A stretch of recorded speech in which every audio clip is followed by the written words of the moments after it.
Metro news కి స్వాగతం. ముందుగా ముఖ్యాంశాలు. టీడీపీ ఎమ్మెల్యేలకు సర్పై అవగాహన కల్పించిన సీఎం చంద్రబాబు. క్షేత్రస్థాయిలో మిత్రపక్షాలతో సమన్వయంతో పనిచేయాలని స్పష్టం.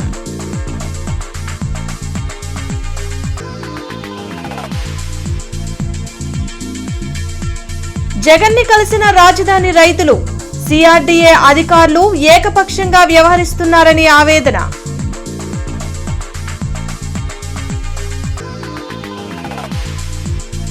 వైసీపీ ముసుగులో ఉన్న రైతులే జగన్ ని కలిశారు. రాజధానిపై బురద చల్లడమే జగన్ పనన్న ఎమ్మెల్సీ ఆలపాటి. మంగళగిరిలోని తెలుగుదేశం పార్టీ కార్యాలయంలో సర్పై వర్క్షాప్ జరిగింది. టీడీపీ ఎమ్మెల్యేలకు సర్పై సీఎం చంద్రబాబు అవగాహన కల్పించారు. ఈ సందర్భంగా పలు కీలక వ్యాఖ్యలు చేశారు. ఈ నెల 4న ఎన్డీఏ నేతల సమావేశం జరగనుందని తెలిపారు. రాష్ట్ర, నియోజకవర్గ, జిల్లా స్థాయిలో ఎన్డీఏ సమన్వయ కమిటీల నియామకం జరగనున్నట్లు వెల్లడించారు. క్షేత్రస్థాయిలో మిత్రపక్షాలను కలుపుకు వెళ్లాలని, బలం ఎక్కువ తక్కువ అనేది అనవసరమని, అటువంటి ఆలోచనలు కూడా పెట్టుకోవద్దన్నారు. కార్యకర్తలకు ప్రాధాన్యం ఇవ్వాల్సిందేనని ఎమ్మెల్యేలకు సీఎం చంద్రబాబు స్పష్టం చేశారు. జెండా మొయ్యాలంటే జెండా ద్వారా వచ్చిన అధికారంలో కార్యకర్తలను భాగస్వాములు చేయాల్సిందేనని స్పష్టం చేశారు. పదవి ఎవరికీ శాశ్వతం కాదని, పనిచేసినంతకాలం పదవికి డోకా ఉండదని సీఎం అన్నారు. పని చేయకపోతే నమస్కారం పెట్టి ఎటువంటి మొహమాటమూ లేకుండా పక్కన పెట్టేస్తానని తేల్చి చెప్పేశారు. రాజధాని అమరావతి భూముల విషయం మరోసారి రాష్ట్ర రాజకీయాల్లో అగ్గిరాజేసింది. భూసేకరణను వ్యతిరేకిస్తూ రాజధాని రైతులు మాజీ సీఎం జగన్ ను కలిశారు. తాడేపల్లిలోని వైసీపీ కేంద్ర కార్యాలయంలో ఆయన్ను కలిసి సమస్యలను ఏకరవు పెట్టుకున్నారు. తమకు తెలియకుండానే భూసేకరణ నోటిఫికేషన్లు జారీ చేసి భూములు ఇవ్వాల్సిందే అని భయాందోళనకు గురిచేస్తున్నారని ఉండవల్లి, పెనుమాక రైతులు జగన్ కు విన్నవించారు. గ్రామ సభలు పెట్టి సిఆర్డీఏ అధికారులు ఏకపక్షంగా వ్యవహరిస్తున్నారని రైతులు వాపోయారు. రాజధాని అంటే ఏందనేది వీళ్ళకి ఫస్ట్ అర్థం కావడం. ఆడ ఎయిర్పోర్ట్ కడతానంటాడు. ఇటు ఉంది కదా స్వామి ఎయిర్పోర్ట్ అంట. ఆడ నీకు ఆడ సీపోర్ట్ లేదు. ఇటు ఉంది కదా నేను సీపోర్టు అని చెప్పి మచిలీపట్నం అని చెప్తాను. రాజధాని అంటే ఏంది? సీపోర్ట్ అనేది అక్కడ ఉంది, ఎయిర్పోర్ట్ అనేది గన్నవరంలో ఉంది. మీకు నేషనల్ హైవేలు 4 నేషనల్ హైవేలు జంక్షన్లు అక్కడే కలుస్తున్నాయి. 3 రైల్వే స్టేషన్లు ఉన్నాయి. ఆడ గుంటూరులో ఉంది, విజయవాడలో ఉంది, మచిలీపట్నంలో ఉంది. మెడికల్ కాలేజీలు అన్నీ ఉన్నాయి, ఇన్స్టిట్యూషన్స్ అన్నీ అన్నీ ఉన్నాయి. రాజధాని అంటే ఏంది? ఇవన్నీ నువ్వు మళ్ళీ కడతానంటావు. నువ్వు మళ్ళీ 0 నుంచి స్టార్ట్ చేస్తానంటావు. దానికి మళ్ళీ రోడ్లు లేని చోట రోడ్లు వేయాలంటావు. 20 కోట్లు అయ్యే రోడ్డును 53 కోట్లు అంటున్నావు. ఆ బిల్డింగ్ స్క్వేర్ ఫీట్కి 20,000 పెడతానంటున్నావు. 4,500 మిగతా చోట అంతా ఖర్చు అవుతా అంటే 5 స్టార్ లాబీస్తో సహా ఇటాలియన్ మార్బుల్ ఏసీ. ఇక్కడ మాత్రం నీకు 20,400 ఖర్చు అవుతాను ఎస్ఎఫ్టీకి. అంటే ప్రతిదీ స్కామే.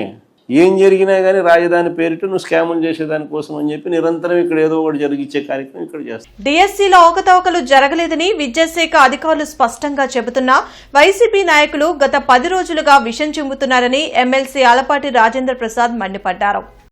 అరండల్పేటలోని టీడీపీ కార్యాలయంలో జరిగిన మీడియా సమావేశంలో ఎమ్మెల్సీ ఆలపాటి రాజేంద్ర ప్రసాద్, మాజీ ఎమ్మెల్సీ ఎస్ రామకృష్ణ మాట్లాడారు. గత ప్రభుత్వంలో సిపిఎస్ వద్దు, ఓపీఎస్ ముద్దు అని చెప్పి జగన్మోహన్ రెడ్డి ఉద్యోగులను మోసం చేశారని మండిపడ్డారు.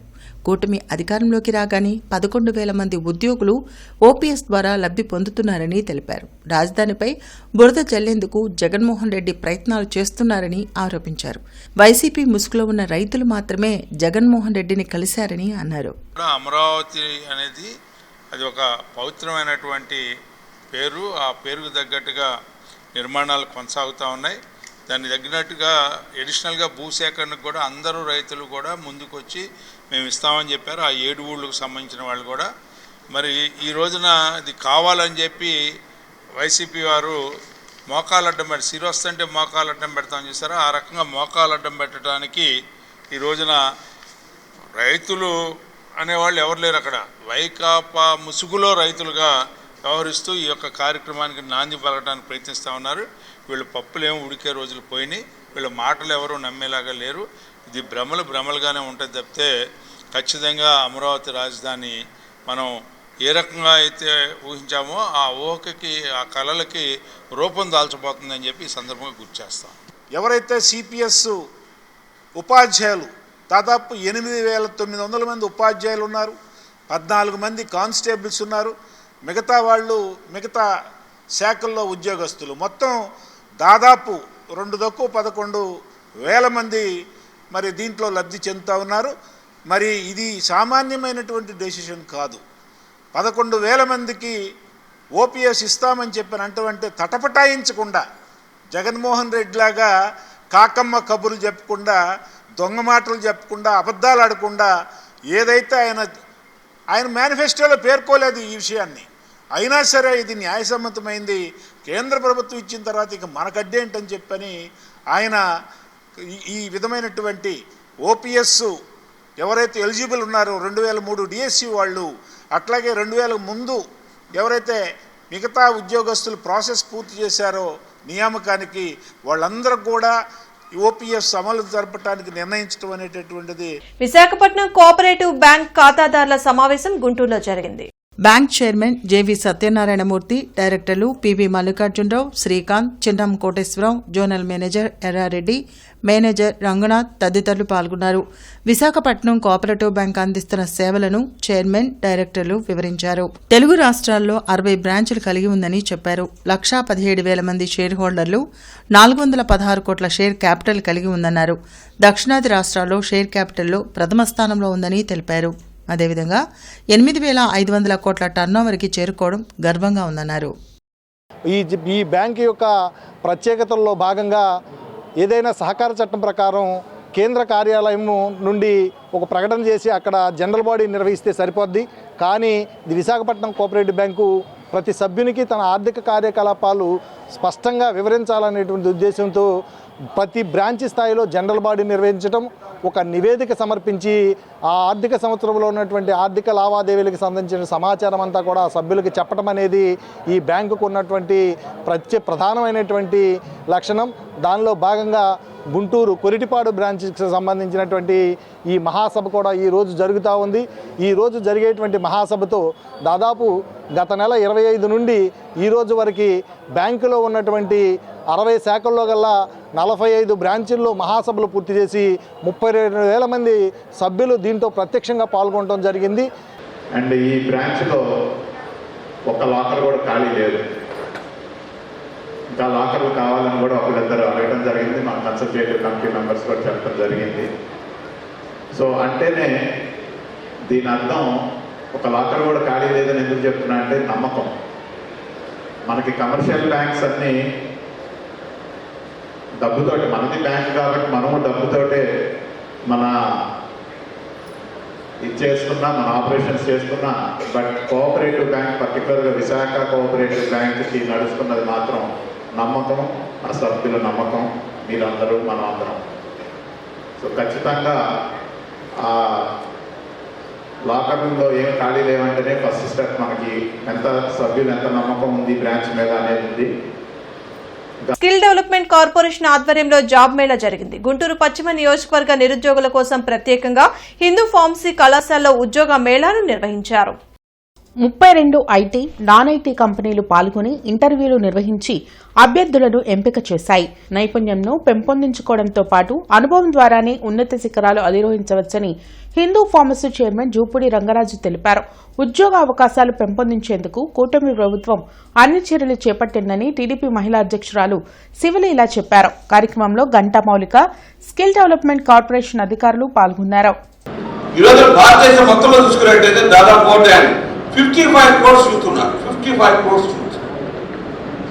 crores యూత్కు 2 చేతులకి మన పని బాగాలంటే ఏం చేయాలి అది ఆలోచించిన అవసరం ఉంది. ఆ ఆలోచనలో రాష్ట్ర ప్రభుత్వం కూడా చాలా ముందంజలో ఉందని నా మనవి. కానీ పిల్లలు ఒకటి నేర్చుకోండి, మీరు ఒక జాబ్లో నాకు ఎంబట్టే ₹1,00,000 రావాలి, నెలకు ఎంబట్టే నాకు ₹2,00,000 రావాలి అనేటువంటి ఆశ పోవద్దు.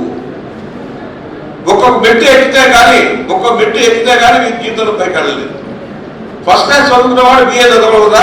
చదవలేడు కదా. కాబట్టి ఏంటి, మీరు ఫస్ట్ కనుక మీకు జాబ్ 10,000 రూపీస్ వస్తే 10,000 స్టార్ట్ కండి, మీ జీవితంలో 1 lakh అవుతుంది. అటువంటి మైండ్ సెట్ మీకు ఉండాలనుకుంటున్నాను. ఈ పశ్చిమ నియోజకవర్గంలో ఈ జాబ్ మేళా నిర్వహించడం అనేది చాలా ప్రతిష్టాత్మకంగా ఇది ఎంతో సంతోషించదగ్గ విషయం. యువత ప్రతి ఒక్కరికి ఉద్యోగ కల్పనే లక్ష్యంగా ముందుకు వెళ్లాల్సిన అవసరం ఉంది. యువతే భవిష్యత్తు. యువత కోసం నారా చంద్రబాబు నాయుడు గారు కానీ, నారా లోకేష్ గారు కానీ ప్రతి ఒక్క యువతకి ఉద్యోగము, ఉపాధి అవకాశాలు కల్పించాలి, ప్రతి వ్యాపార రంగాల్లో కూడా ఉండాలి అన్న ఉద్దేశంతో ఎన్నో ప్రతిష్టాత్మకమైన కంపెనీలను తీసుకురావడం జరుగుతుంది. వాళ్ళు నిరంతరం కృషి చేస్తూ ఈ 23 నెలల కాలంలో 23 లక్షల కోట్ల పెట్టుబడులు కూడా మన రాష్ట్రాన్ని సాధించడం జరిగింది. నీట్ పేపర్ లీక్ తో అనేక మంది విద్యార్థుల భవిష్యత్ రోడ్డున పడిందని ఎస్ఎఫ్ఐ మండిపడింది. కేంద్ర మంత్రి ధర్మేంద్ర ప్రధాన్ రాజీనామా చేయాలంటూ లక్ష్మీపురంలోని మదర్ తెరెసా విగ్రహం వద్ద విద్యార్థి సంఘ నేతలు నిరసన తెలిపారు. ఎన్డీఏను రద్దు చేయాలని, పేపర్ లీకేజీలపై వెంటనే సీబీఐ ఎంక్వైరీ చేయాలని ఎస్ఎఫ్ఐ రాష్ట్ర కార్యదర్శి ప్రసన్న కుమార్ డిమాండ్ చేశారు. విద్యార్థుల భవిష్యత్తుతో చెలగాటమాడుతున్న వారిపై కఠిన చర్యలు తీసుకోవాలని కోరారు. గత 10 సంవత్సరాల కాలంలో 89 పేపర్ లీకేజీలైన నేషనల్ టెస్టింగ్ ఏజెన్సీ ద్వారా 48 పరీక్షలని రీ ఎగ్జామ్ని కండక్ట్ చేశారు. ఇది చాలా పెద్ద దుర్మార్గం. ఇది ఒక రకంగా చెప్పాలంటే విద్యా సంక్షోభాన్ని, విద్యార్థుల్లో ఉన్నటువంటి అభద్రతా భావాన్ని మరింత పెంచేదిలాగా, విద్యార్థుల్లో భయాందోళనని పెంచేదిలాగా, అంటే ఎంత చదివినా ఎంత కష్టపడినా చివరికి పరీక్షా పేపర్ లీక్ అయితే మనకు చదివిన చదువంతా వృధా అవుతుందనేటువంటి ఒక అభద్రతా భావంలో విద్యార్థులు నెట్టేదానికోసం ఈ ప్రభుత్వం ప్రయత్నం చేస్తుంది. జూలై 7వ తేదీన ఎంఆర్పీఎస్ 32 ఆవిర్భావ దినోత్సవం జాతీయ స్థాయిలో ఈదుమూడి గ్రామంలో నిర్వహించనున్నామని ఎంఆర్పీఎస్ జాతీయ వ్యవస్థాపక అధ్యక్షులు ఉసురుపాటి బ్రహ్మయ్య మాదిగ వెల్లడించారు. అంబేద్కర్ భవన్లో నూతనంగా ఎన్నికైన రాష్ట్ర కమిటీని బ్రహ్మయ్య మాదిగ పరిచయం చేశారు. ఈ సందర్భంగా ఆయన మాట్లాడుతూ ఈదుమూడి గ్రామంలో నిర్మాణం చేయనున్న మాదిగల పుణ్యక్షేత్రంలో కోట్లాది మంది మాదిగల చరిత్రను లిఖించి ముందుకు తీసుకెళ్లే కార్యక్రమం చేయనున్నామని తెలిపారు. మాదిగ జాతి ఉద్యమంలో తమ ప్రాణాలను వదిలిన అమరవీరులను దేవుళ్లుగా కొలవడం జరుగుతుందన్నారు. దేశంలో దళితులపై మనువాద శక్తులు చేస్తున్న దాడులను తిప్పికొట్టేందుకు ఉద్యమాలు చేస్తామని హెచ్చరించారు. ఈ కార్యక్రమంలో జాతీయ అధ్యక్షులు నండ్రు నరసింహారావు మాదిగ, రాష్ట్ర అధ్యక్షులు పానుగంటి శాలేం రాజు మాదిగ, రాష్ట్ర మహిళా అధ్యక్షురాలు చంద్రలేఖ, రాష్ట్ర working committee president Etukuri Vijay Kumar Madiga, ఇతర ముఖ్య నాయకులు పాల్గొన్నారు. ప్రజాస్వామ్యాన్ని కూనీ చేస్తూ, హక్కులను కాలరాస్తూ, భారత రాజ్యాంగంలో ఉండబడినటువంటి ఆర్టికల్ 14 నుంచి మొదలుకుంటే ఆర్టికల్ 35 వరకు, ఆర్టికల్ 12 నుంచి ఆర్టికల్ 35 వరకు ఉండబడిన హక్కులను కాలరాస్తూ, ప్రధానంగా మాకుండబడిన మత స్వేచ్ఛని కాలరాస్తూ, దళితులు క్రైస్తవులుగా మారితే ఎస్సీ హోదా కోల్పోతారనేటువంటి దుర్మార్గమైన కుట్రకి తెరదీసినటువంటి ఈ ఆర్ఎస్ఎస్ మనువాదపు ఎజెండాతో ముందుకెళ్తున్నటువంటి ప్రభుత్వాన్ని కూకుట వేలుతో పెగిలించే విధంగా, భారత రాజ్యాంగాన్ని, బాబాసాహెబ్ అంబేద్కర్ వాదాన్ని ముందుకు తీసుకెళ్లే విధంగా మా వంతు ప్రయాణం ఉంటుందని చెప్పని తెలియజేసుకుంటూ, ఈ ప్రయాణానికి ఇప్పటి వరకు మీరు సహకరించారు. అదేవిధంగా నూతనంగా ఎన్నిక కాబడినటువంటి మా సోదరుడు, నిజాయితీపరుడు, నిస్వార్థపరుడైనటువంటి మా సోదరుడు ఎస్పీ బాలసుబ్రహ్మణ్యం 80వ జయంతి సందర్భంగా కళాదర్బార్ ఆధ్వర్యంలో SP Sailaja mega musical night ఈ నెల 7న విజ్ఞాన మందిరంలో జరగనుంది. వెంకటేశ్వర విజ్ఞాన మందిరంలో జరిగిన మీడియా సమావేశంలో కళాదర్బార్ అధ్యక్షులు డాక్టర్ పొత్తూరి రంగారావు మాట్లాడారు. ఎన్నో వ్యయ ప్రయాసాలకు వచ్చి నాథ్ సెంటర్లో ఎస్పీ బాలసుబ్రహ్మణ్యం విగ్రహం ఏర్పాటు చేశామన్నారు. ప్రతి సంవత్సరం కళాదర్బార్ ఆధ్వర్యంలో బాలు పుట్టినరోజు వేడుకలు నిర్వహిస్తున్నామని తెలిపారు. జూన్ 7వ తేదీన వెంకటేశ్వర విజ్ఞాన మందిరంలో SP Sailaja mega musical night ఏర్పాటు చేశామని చెప్పారు. దానిలో భాగంగా వివిధ రంగాల్లో నిష్ణాతులైన పలువురికి డాక్టర్ ఎస్పీ బాలు ఐకార్ అవార్డులు ప్రదానోత్సవం జరుగుతుందని, ప్రతి ఒక్కరూ పాల్గొని జయప్రదం చేయాలని కోరారు. ఈ కార్యక్రమంలో గౌరవ అధ్యక్షులు సామినేని కోటేశ్వరరావు, మేకల రవీంద్రబాబు, సుధీర్, కళాదర్బార్ సభ్యులు పాల్గొన్నారు. మీరు ప్రతి సంవత్సరం చేస్తున్నారు. నేను తప్పకుండా వచ్చి మీకు పూర్తిగా సంగీత విభాగం ఏర్పాటు చేస్తానని ఆమె ప్రామిస్ ఇచ్చింది. రేపు జరగబోయే కార్యక్రమంలో ఆమె దాదాపు 12 పాటలు పాడుతుంది. ఆమెతో పాటు మిగిలిన కళాకారులు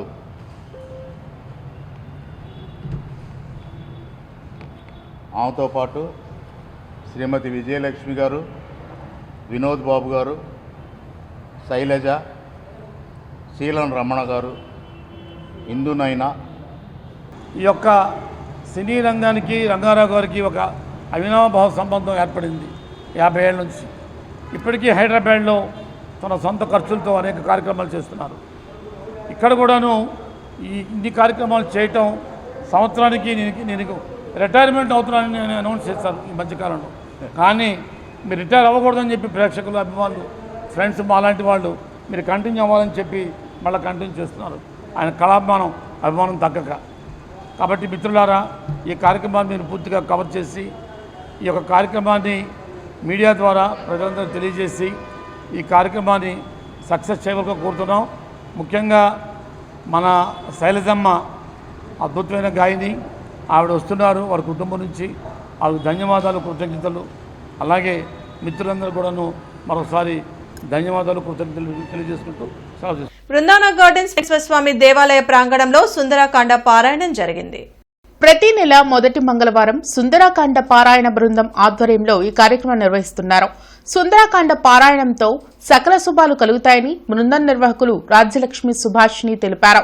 ప్రతి నెల మంగళవారం మహా అద్భుతంగా సేవ జరుగుతుందండి. అందరికీ తెలియజేయడం కోసం ఇలా చెప్పడం జరిగిందండి. జై శ్రీమన్నారాయణ, జై శ్రీమన్నారాయణ, జై శ్రీరామ్, జై జై శ్రీరామ్ అండి. అబద్దపు హామీలతో చంద్రబాబు అధికారం చేపట్టి 2 ఏళ్లు పూర్తయిన సందర్భంగా 4 నుండి 12 వరకు వైసీపీ నిరసన కార్యక్రమాలు చేపట్టనుంది. దీనికి సంబంధించిన పోస్టర్ను మాజీ మంత్రి అంబటి రాంబాబు ఆవిష్కరించారు. జిల్లా వైసీపీ కార్యాలయంలో జరిగిన కార్యక్రమంలో నూరి ఫాతిమా, ఇతర నాయకులు పాల్గొన్నారు. ప్రజలకు ఇచ్చిన ఏ ఒక్క హామీని నెరవేర్చకుండా సూపర్ 6, సూపర్ హిట్ అని చంద్రబాబు ప్రచారం చేసుకోవడం సిగ్గుచేటని అంబటి విమర్శించారు. కూటమి ప్రభుత్వం ప్రజలకు వెన్నుపోటు పొడిచి 2 ఏళ్లు పూర్తయిందని మండిపడ్డారు. వైసీపీ గొడ్డలి పార్టీ అని తప్పుడు ప్రచారం చేస్తున్నారని, ప్రజలు ప్రతిదీ గమనిస్తున్నారని చెప్పారు. గ్రామ స్థాయి నుంచి రాష్ట్ర స్థాయి వరకు జరిగే నిరసనలో వైసీపీ శ్రేణులు, ప్రజలు పాల్గొనాలని కోరారు. చాలా గొప్ప వాగ్దానాలు చేశాడు. నిరుద్యోగులకు భృతి అన్నాడు. ప్రతి నెల 15,000 రూపాయలు మహిళలకు ఇస్తామన్నాడు, 1,500 రూపాయలు. ఇలాంటి వాగ్దానాలన్నింటినీ కూడా విస్మరించి ఇవాళ దబాయించే కార్యక్రమం చేస్తూ ఇవన్నీ అడుగుతారని వైఎస్ఆర్ కాంగ్రెస్ పార్టీ, గొడ్డలి పార్టీ, పొలుగు పార్టీ, పార పార్టీ అని రోజు ఇలాంటి మాటలు మాట్లాడటం, ఆంధ్రజ్యోతి, ఈనాడు, TV5 వీటిలోనేమో అవి ప్రసారం చేయటం, ఇదే కార్యక్రమంగా ఉన్నాడు తప్ప రాష్ట్ర శ్రేయస్సు కోరి చంద్రబాబు నాయుడు గారి పరిపాలన చేయటం లేదు. కాబట్టి రేపు 4వ తారీఖు నుంచి 12వ తారీఖు వరకు కూడా వైఎస్ఆర్ కాంగ్రెస్ పార్టీ పిలుపు మేరకు పెద్ద ఎత్తున నిరసన కార్యక్రమాలు చేసేటటువంటి ప్రయత్నం మేము చేస్తున్నాం. భవన నిర్మాణ కార్మిక సంఘం సిఐటియు జిల్లా కమిటీ సమావేశం బి సత్యనారాయణ అధ్యక్షతన సిఐటియు జిల్లా కార్యాలయంలో జరిగింది. ఈ సమావేశానికి ముఖ్య అతిథిగా వచ్చిన భవన నిర్మాణ కార్మిక సంఘం రాష్ట్ర కార్యదర్శి ఆర్వి నరసింహారావు మాట్లాడుతూ, భవన నిర్మాణ కార్మికుల పోరాట ఫలితంగా రాష్ట్ర ప్రభుత్వం భవన నిర్మాణ సంక్షేమ బోర్డును పునరుద్దరిస్తున్నట్లు మార్చి 1న ఆర్భాటంగా ప్రకటించినప్పటికీ ఆచరణలో సంక్షేమ పథకాల అమలుకు అనేక ఆటంకాలు సృష్టించిందని అన్నారు. గతంలో సంక్షేమ బోర్డు ద్వారా 11 రకాల సంక్షేమ పథకాలు అమలు చేస్తే నేడు టీడీపీ కూటమి ప్రభుత్వం కేవలం 4 సంక్షేమ పథకాలను మాత్రమే అమలు చేస్తుందని అన్నారు. భవన నిర్మాణ కార్మిక సంఘం జిల్లా కార్యదర్శి దండా లక్ష్మీనారాయణ మాట్లాడుతూ, సంక్షేమ పథకాల అమలు కోసం జూన్ 16న లేబర్ కార్యాలయాల వద్ద జరిగే ధర్నాలో భవన నిర్మాణ కార్మికులు పెద్ద సంఖ్యలో పాల్గొని జయప్రదం చేయాలని కార్మికులకు విజ్ఞప్తి చేశారు.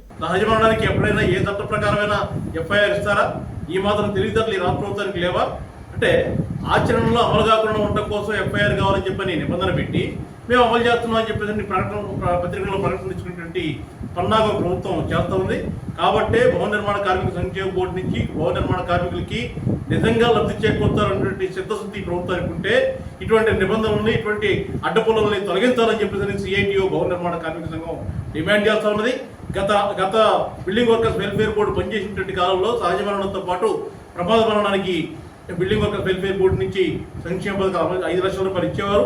ఇప్పుడు 5 లక్షల రూపాయలని తమిళనాడు ప్రభుత్వం, కర్ణాటక ప్రభుత్వం, తెలంగాణ ప్రభుత్వం, పాండిచేరి ప్రభుత్వం పెంచి 10 లక్షల. సుస్థిర పట్టణాభివృద్ధి, ప్రజారోగ్య పరిరక్షణ, ఆధునిక పారిశుద్ధ్య నిర్వహణలో జీఎంసీ అమలు చేస్తున్న వినూత్న కార్యక్రమాలను యూనిడో ప్రతినిధులు, రాష్ట్రంలోని వివిధ నగరపాలక సంస్థలు, మున్సిపాలిటీల కమిషనర్ల బృందం పరిశీలించింది.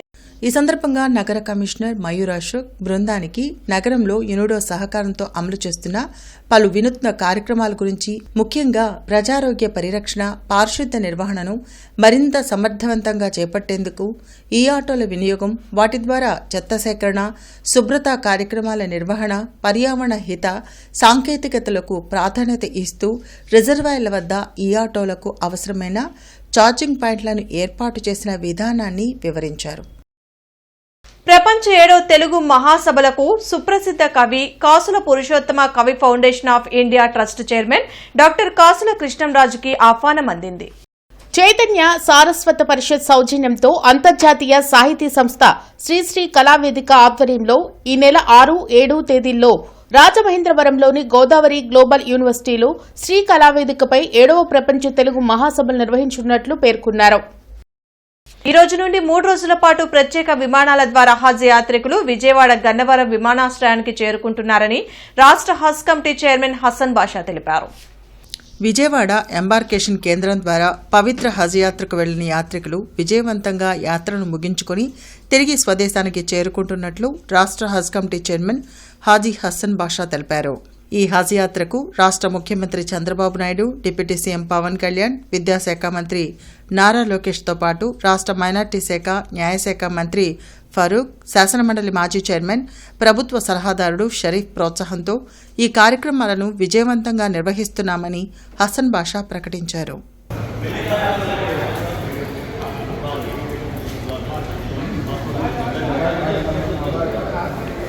రాష్ట్ర ముఖ్యమంత్రి నారా చంద్రబాబు నాయుడు ఈ నెల 3వ తేదీన పీవీఎస్ లలిత ఆసుపత్రి ప్రారంభోత్సవానికి విచ్చేయనున్న నేపథ్యంలో జిల్లా కలెక్టర్ సాయికాంత్ వర్మ ఏర్పాట్లను పరిశీలించారు. బులెటిన్ ముగించే ముందు ముఖ్యాంశాలు మరోసారి. టీడీపీ ఎమ్మెల్యేలకు సర్పై అవగాహన కల్పించిన సీఎం చంద్రబాబు. క్షేత్రస్థాయిలో మిత్రపక్షాలతో సమన్వయంతో పనిచేయాలని స్పష్టం.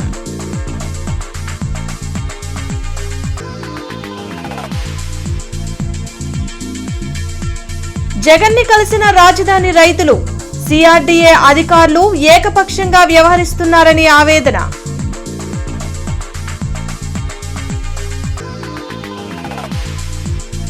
వైసీపీ ముసుగులో ఉన్న రైతులే జగన్ని కలిశారు. రాజధానిపై బురద చల్లడమే జగన్ పనన్న ఎమ్మెల్సీ ఆలపాటి. ఈ వార్తలింతటితో సమాప్తం. నమస్కారం.